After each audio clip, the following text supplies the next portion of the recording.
j'en étais sûre. Le stress chronique, il est vraiment néfaste pour la santé et l'équilibre émotionnel. Lorsque le stress s'installe dans la durée, Valérie, il peut générer un faisceau de problèmes de santé. Parce que être en stress chronique, c'est être en état d'alerte continue et en vigilance accrue tout le temps. Donc l'organisme va libérer continuellement du cortisol, qui est l'hormone du stress, et qui est très nocive pour le corps.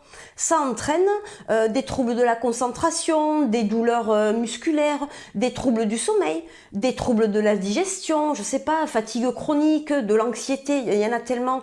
Et ce n'est que quelques-unes des conséquences d'un taux de cortisol élevé. Tous ces problèmes de santé que je t'ai cités, c'est comme des alertes que nous envoie notre cerveau par le biais de notre corps. Et ils doivent être considérés avec attention, parce qu'ils peuvent nous aider à prendre conscience que nous sommes en stress chronique. Et celui-ci est aussi responsable de la prise de poids. Écoute, je ne peux pas te le dire autrement.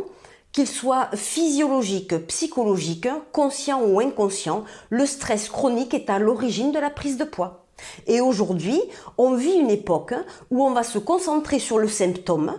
Alors on va essayer de se soulager, on va consommer plus de tabac, de caféine, des vitamines, on va manger du sucre, du chocolat, au lieu de remonter à la source du dérèglement, alors en ce qui concerne le surpoids, du dérèglement du comportement alimentaire, la cause.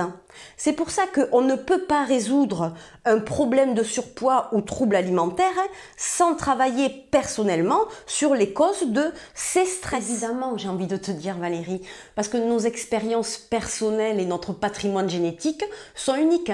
Donc personne ne réagit de la même manière face aux événements et aux situations. Si tu t'engages dans l'accompagnement que je te propose, on va agir sur tous les types de stress.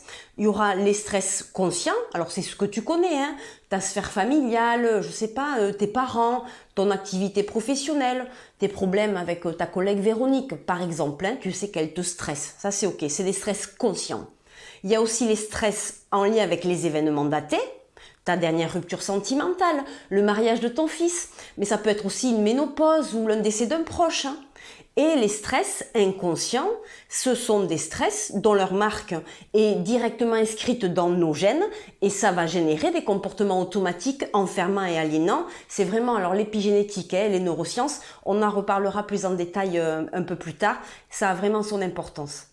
Ce que vraiment je veux t'amener à te faire comprendre, c'est que vraiment tous les effets néfastes du stress chronique doivent normalement nous amener tous finalement à prendre nos dispositions pour nous apaiser. Parce que plus on va être apaisé, on va faire baisser le taux de cortisol, nos fonctions vitales vont fonctionner à l'équilibre et c'est à partir de là qu'on pourra perdre du poids.